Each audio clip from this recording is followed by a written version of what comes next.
오늘도 아무 때나 어디서나 하나님께서 우리를 지켜줄 줄 믿습니다. 아멘. 시간 하나님 말씀 받겠습니다.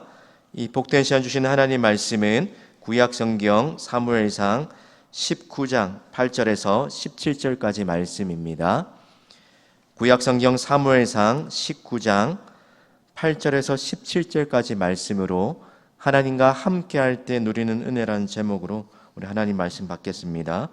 8절부터 17절까지 한 절씩 교독해서 읽습니다. 전쟁이 다시 있으므로 다윗이 나가서 블레셋 사람들과 싸워 그들을 크게 쳐 죽이매 그들이 그 앞에서 도망하니라. 사울이 손에 단창을 가지고 그의 집에 앉았을 때에 여호와께서 부르시는 악령이 사울에게 접하였으므로 다윗이 손으로 수금을 탈 때에 사울이 단창으로 다윗을 벽에 박으려 하였으나 그는 사울의 앞을 피하고 사울의 창은 벽에 박힌지라. 다윗이 그 밤에 도피하매 다윗의 집에 보내어 그를 지키다가 아침에 그를 죽이게 하려 한지라. 다윗의 아내 미갈이 다윗에게 말하여 이르되 당신이 이 밤에 당신의 생명을 구하지 아니하면 내일에는 죽임을 당하리라 하고 미갈이 다윗을 창에서 달아내리매 그가 피하여 도망하니라. 미갈이 우상을 가져다가 침상에 누이고 염소털로 엮은 것을 그 머리에 씌우고 의복으로 그것을 덮었더니 사울이 전령들을 보내어 다윗을 잡으려 하매 미갈이 이르되 그가 병들었느니라. 사울이 또 전령들을 보내어 다윗을 보라 하며 이르되 그를 침상째 내게로 들고 오라. 내가 그를 죽이리라. 전령들이 들어가 본즉 침상에는 우상이 있고 염소돌로 엮은 것이 그 머리에 있었더라. 사울이 미갈에게 이르되 너는 어찌하여 이처럼 나를 속여 내 대적을 놓아 피하게 했느냐. 미갈이 사울에게 대답하되 그가 내게 이르기를 나를 놓아 가게 하라. 어찌하여 나로 너를 죽이게 하겠느냐 하더이다 하니라. 아멘. 장례 광고 안내드리겠습니다. 목양 3팀 도르가 다락방에 이성애 성도님 남편께서 어제 소천하셨습니다. 장례식장은 안락동에 있는 봉생병원 장례식장 8호실입니다. 장지는 부산 영락공원입니다. 오늘 일감민 위로 예배가 오늘 오전 11시에 있습니다. 함께 하실 분들은 교회에서 오전 10시 30분에 함께 출발하겠습니다. 우리 많은 성도님들의 위로와 기도 부탁드립니다. 여러분, 사울의 마음이 달라지나 싶더니 또다시 변하고 말았습니다. 요나단의 말을 듣고 다윗을 죽이지 않겠다라고 하나님께 맹세했지만 그 결심이 오래가지 못했다는 것입니다. 오히려 더 악해지고 많은 모습을 오늘 우리가 읽었던 본문에서 발견하게 됩니다. 여러분, 이런 사울의 모습이 무엇을 보여주는 걸까요? 그만큼 우리가 한번 은혜 받았다고 해서 평생 지속하기가 쉽지가 않다라는 것입니다.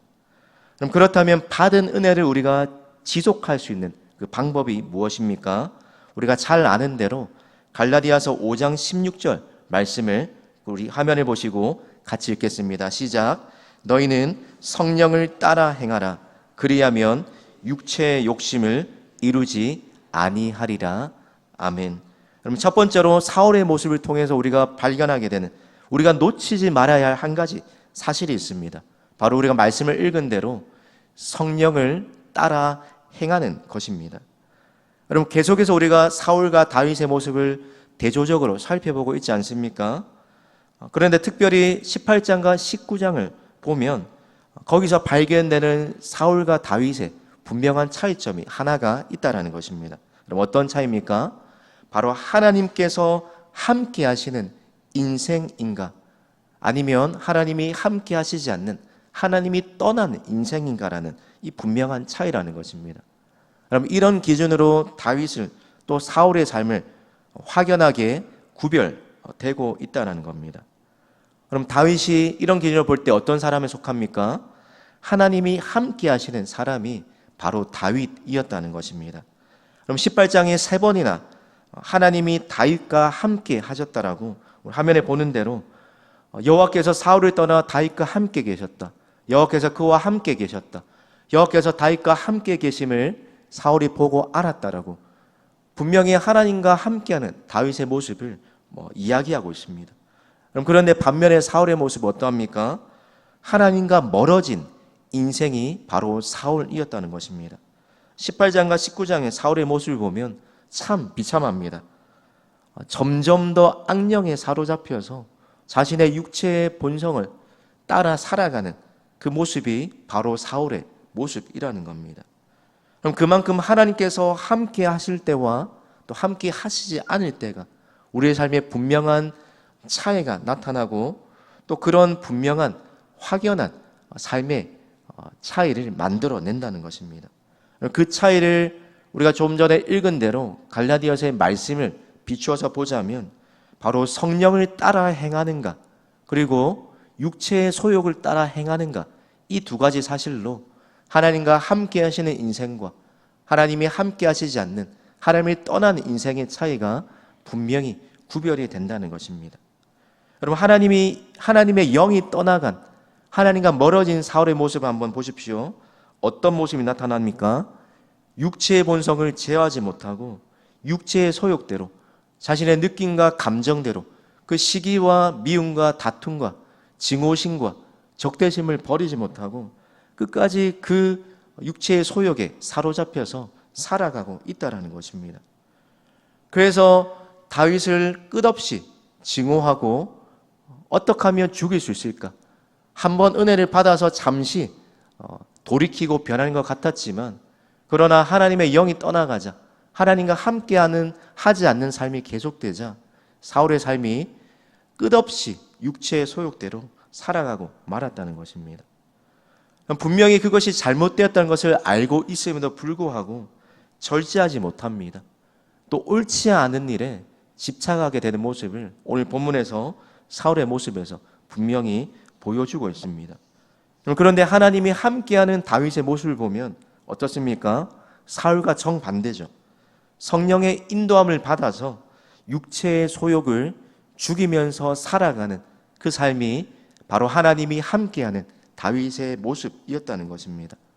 아무런 잘못이 없이 사울에게 미움받고 심지어 죽을 위기까지 당했는데도 그럼 다윗이 어떻게 행동하고 있습니까? 악을 악으로 욕을 욕으로 갚지 않고 육체적인 그 본성대로 문제를 해결하려고 하지 않았다는 겁니다. 오늘 본문을 배경으로 씌어진 시편이 바로 시편 59편인데 시편 59편을 통틀어서 다윗의 그 반응을 보면 잠잠히 하나님께 자신의 상황을 아뢰면서 기도로 호소했다는 것입니다. 여러분 16절과 17절 말씀을 우리 함께 화면을 보고 있습니다. 시작. 나는 주의 힘을 노래하며 아침에 주의 인자심을 높이 부르오리니 주는 나의 요새이시며 나의 환난 날에 피난처이심이니이다. 나의 힘이시여 내가 주께 찬송하오리니 하나님은 나의 요새이시며 나를 긍휼히 여기시는 하나님이심이니이다. 아멘. 여러분 다윗은 이 사실을 굳게 붙들고 사울처럼 복수하지 않았습니다. 오히려 어떡합니까? 자신의 요새와 피난처 되시는 자신을 긍휼히 여기시는 하나님께로 피했다는 것입니다. 사랑하는 성도 여러분, 사울처럼 육체의 본성을 따라 행하지 않고 날마다 성령을 따라 육체의 소욕을 죽이며 살아가시기를 주님의 이름으로 축복합니다. 오늘 하나님과 함께하는 대조적으로 사울과 대조적인 하나님과 함께하는 다윗의 모습을 통해서 또 다른 특징 하나를 발견할 수 있습니다. 바로 하나님이 보호하시고 변호하신 그 인생이 다윗의 모습이었다는 것입니다. 그럼 억울한 일을 당해도 하나님이 사무엘상 전체를 보면 어떻게 하십니까? 끝까지 변호해 주신다는 것을 발견할 수 있습니다. 오늘 우리가 읽었던 이 19장 말씀은 다윗이 사울을 피해서 도망하는 다윗의 이 망명생활이 시작되는 출발점입니다.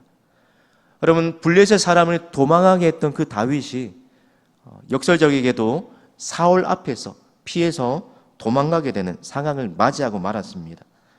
여러분 그런 상황 속에서도 하나님의 영이 함께하는 사람에게 오늘 본문을 통해서 분명히 보여주는 사실 어떤 은혜를 주십니까? 그럼 따라합니다. 하나님이 피할 길을 주십니다. 다윗의 삶에서 하나님의 영이 함께하는 사람들의 또 다른 특징, 바로 하나님이 피할 길을 주신다는 것입니다. 그럼 두 가지 방법을 통해서 하나님께서 오늘 다윗에게 피할 길을 주셨습니다. 어떤 방법입니까? 하나님이 보호하시고 또한 뿐만 아니라 돕는 자를 붙여 주셨다는 것입니다. 7절과 10절, 12절 말씀을 보십시오. 요나단이 다윗을 불러 그 모든 일을 그에게 알리고 요나단이 그를 사울에게로 인도하니 그가 사울 앞에 정과 같이 있었더라. 사울이 단창으로 다윗을 벽에 박으려 하였으나 그는 사울의 앞을 피하고 사울의 창은 벽에 박힌지라. 다윗이 밤에 도피하며 12절입니다. 미갈이 다윗을 창에서 달아내리매 그가 피하여 도망가니라.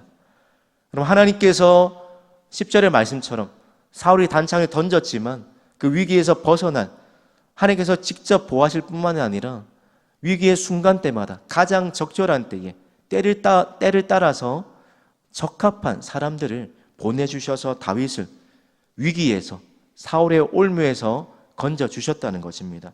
오늘 19장 말씀이 바로 아들 요나단과 딸 미갈을 통해서 이 사울의 이 음모에서 죽음의 위기에서 다윗을 건져주시는 것을 보여주고 있습니다. 사랑하는 성도 여러분, 저희 여러분의 삶에도 우리가 하나님과 함께 한다라면 하나님이 반드시 피할 길을 주실 줄 믿습니다. 올무에서 하나님이 건져주실 뿐만이 아니라 하나님이 저와 여러분이 걸어가는 우리의 인생길 가운데 지키시고 보호해 주실 것입니다. 뿐만 아니라 우리의 위기의 순간 때마다 사울의 그 계략을 막고 다윗을 보호하셨던 것처럼, 그리하여 요나단과 미갈을 다윗에게 보내셨던 것처럼 우리의 삶에도 분명히 돕는 손길을 붙여 주실 줄 믿습니다. 그럼 심지어 이렇게까지 하나님께서 약속하십니다. 우리 잠언 16장 7절 말씀을 함께 읽습니다. 시작. 사람의 행위가 여호와를 기쁘시게 하면 그 사람의 원수라도 그와 더불어 화목하게 하시느니라.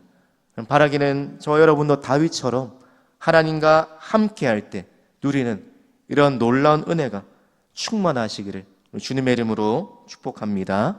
우리 화면에 있는 기도 제목을 함께 읽겠습니다.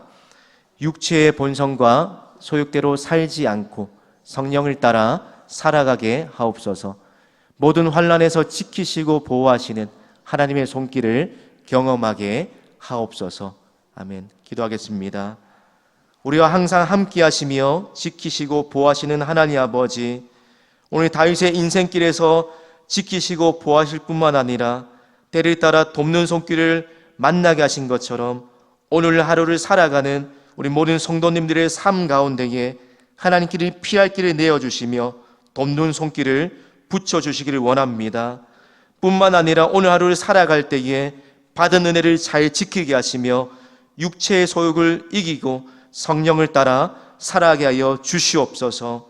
감사드리며 예수님의 이름으로 기도드립니다. 아멘.